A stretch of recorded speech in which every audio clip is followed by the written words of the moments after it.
नमस्कार, स्वागत है आज की इस खास चर्चा में। हम और आप हर दिन नकदी यानी कैश का इस्तेमाल करते हैं, राइट? हम इसे कमाते हैं, खर्च करते हैं, सेविंग्स करते हैं। लेकिन क्या हमने कभी उस दुनिया के बारे में गहराई से सोचा है जहां ये पैसा असल में जन्म लेता है? आज हम भारतीय मुद्रा उत्पादन की उसी अनदेखी, हाई सिक्योरिटी और पूरी तरह से साइंटिफिक दुनिया में कदम रखने जा रहे हैं। ये कोई मामूली दुनिया नहीं है, ये वो फाउंडेशन है जिस पर हमारी पूरी इकॉनमी टिकी है। तो चलिए समझते हैं कि हमारे देश की अर्थव्यवस्था को दौड़ाने वाले ये नोट और सिक्के आखिर कैसे आकार लेते हैं। आज हम क्या क्या कवर करने वाले हैं। पहले हम देखेंगे कि हमारा पैसा असल में बनाता कौन है, फिर नोटों और सिक्कों के बनने का दिलचस्प सफर जानेंगे, उसके बाद सप्लाई के उस संतुलन को समझेंगे जो इकोनॉमी को चलाता है, और आखिर में बात करेंगे उस विश्वास की जिस पर ये सब कुछ टिका है। तो चलिए सबसे पहले बात करते हैं कि हमारे पैसे आखिर बनाता कौन है। इसे हम दोहरा अधिकार भी कह सकते हैं। आगे बढ़ने से पहले जरा एक पल के लिए रुकिए और सोचिए, जो नोट या सिक्का इस वक्त आपकी जेब में है, वो असल में किन चीजों से बना है? कभी सोचा है आपने? रोजमर्रा के लेन देन में हाथ से हाथ बदलने वाली इस छोटी सी चीज की कहानी उतनी सीधी नहीं है जितनी हमें लगती है। देखिए, इसका जवाब बड़ा ही दिलचस्प है। देश में करेंसी छापने का ये काम किसी एक के हाथ में नहीं है। ये एक बेहद सिक्योर और साइंटिफिक प्रोसेस है जिसे भारतीय रिजर्व बैंक यानी आरबीआई और भारत सरकार ये दोनों मिलकर संभालते हैं। बिल्कुल, ये एक ड्यूअल अथॉरिटी है और ये इसलिए है ताकि हमारी इकोनॉमी के इस सबसे अहम हिस्से को पूरी जिम्मेदारी के साथ हैंडल किया जा सके। ये सिर्फ मशीन में कागज डालकर छापने की बात नहीं है, ये एक बहुत बड़ा स्ट्रेटेजिक काम है। अब आते हैं हमारे दूसरे पॉइंट पर, नोटों का सफर, यानी कपास से लेकर नकद तक की पूरी इंजीनियरिंग। यहाँ एक बहुत ही सरप्राइजिंग फैक्ट है। जिसे हम हर दिन कागज का पैसा कहते हैं ना, वो असल में आम कागज होता ही नहीं। जी हाँ, भारतीय नोटों की शुरुआत एक खास तरह के सूती यानी कॉटन बेस्ड पेपर से होती है। यही वजह है कि हमारे नोट आम कागज की तरह आसानी से नहीं फटते।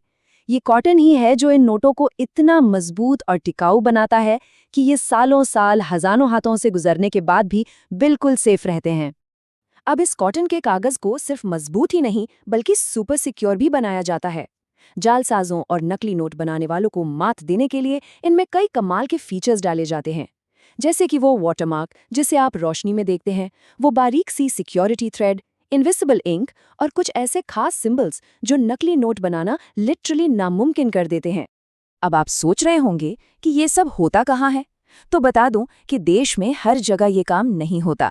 ये हाई सिक्योरिटी प्रिंटिंग प्रेस मुख्य रूप से सिर्फ 4 राज्यों में है: महाराष्ट्र, मध्य प्रदेश, कर्नाटक और पश्चिम बंगाल। ये वो कारखाने हैं जो हमारी इकोनॉमी की धड़कन को चालू रखने के लिए दिन रात काम करते हैं। इन कारखानों के अंदर का प्रोसेस बहुत ही सटीक और स्टेप बाय स्टेप होता है। सबसे पहले एक परफेक्ट डिजाइन तैयार किया जाता है जिसमें गांधी जी की तस्वीर, हमारे राष्ट्रीय प्रतीक और कई भाषाएं शामिल होती हैं। फिर एडवांस मशीनों से बड़ी बड़ी शीट्स पर एक साथ हजारों नोट छापे जाते हैं। लेकिन बात यहीं खत्म नहीं होती। इसके बाद हर एक शीट की बहुत ही बारीकी से चेकिंग होती है। कोई भी डिफेक्ट मिला तो वो रिजेक्ट, और जब सब कुछ एकदम परफेक्ट होता है तब जाकर इन्हें काटा जाता है, बंडल बनाए जाते हैं और देश भर के बैंकों तक सुरक्षित पहुंचा दिया जाता है। चलिए, अब नोटों से आगे बढ़ते हैं और सिक्कों की खनक की बात करते हैं, यानी धातु से मुद्रा तक का सफर। सिक्कों के बनने की ये दुनिया कागजी नोटों से बिल्कुल अलग है। क्या आपको पता है कि जहां ये सिक्के बनते हैं उस खास फैक्ट्री को क्या कहते हैं? उसे कहते हैं टकसाल या मिंट। यही वो जगह है जहां एक साधारण सी कच्ची धातु हमारी अर्थव्यवस्था के उस रूप में ढल जाती है जिसे हम रोज इस्तेमाल करते हैं। नोटों की तरह ही सिक्कों की ये टकसालें भी पूरे देश में कुछ चुनिंदा जगहों पर ही हैं। भारत में ये मुख्य रूप से मुंबई, कोलकाता, हैदराबाद और नोएडा में स्थित हैं। और मज़ेदार बात यह है कि इन सिक्कों को बनाने के लिए मुख्य रूप से 3 बहुत ही मजबूत धातुओं का इस्तेमाल होता है: स्टील, निकल और तांबा। अब जरा इमेजिन कीजिए, टकसाल के अंदर भारी मशीनों का शोर है।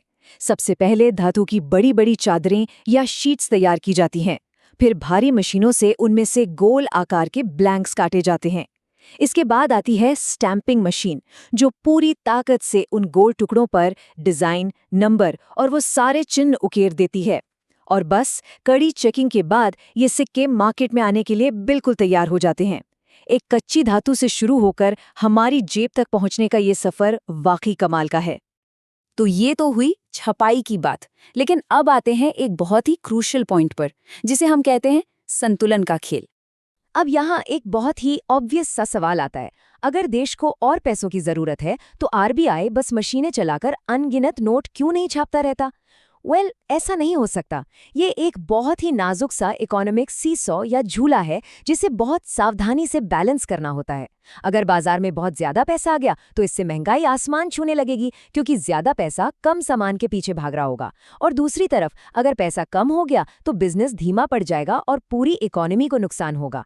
इसलिए देश की असल जरूरतों को समझकर ही आरबीआई पैसा छापने का फैसला लेता है। ये सिर्फ प्रिंटिंग नहीं है, ये एक बहुत बड़ा बैलेंसिंग एक्ट है। और अब हम अपनी चर्चा के आखिरी पड़ाव पर हैं, विश्वास का प्रतीक। आइए लेन देन से थोड़ा आगे बढ़कर सोचते हैं।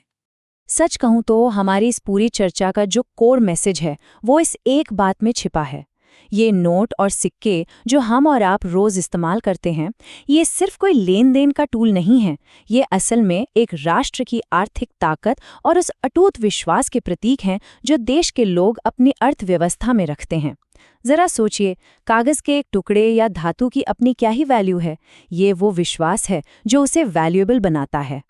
तो अब जाते जाते आपके लिए एक सवाल छोड़ जाता हूं। हर बार जब आप कुछ भी खरीदें तो याद रखिएगा कि उस एक छोटे से लेन देन के पीछे प्रोडक्शन, सिक्योरिटी और इकोनॉमी की कितनी बड़ी मशीनरी काम कर रही है। विश्वास और सप्लाई का ये जो नाजुक सा बैलेंस है, ये हमारी और आपकी रोजमर्रा की फाइनेंशियल जिंदगी को किस तरह से शेप करता है। अगली बार जब कोई नोट या सिक्का हाथ में आए तो इस पर जरूर सोचिएगा। आज की इस चर्चा में हमारे साथ जुड़ने के लिए आपका बहुत बहुत शुक्रिया।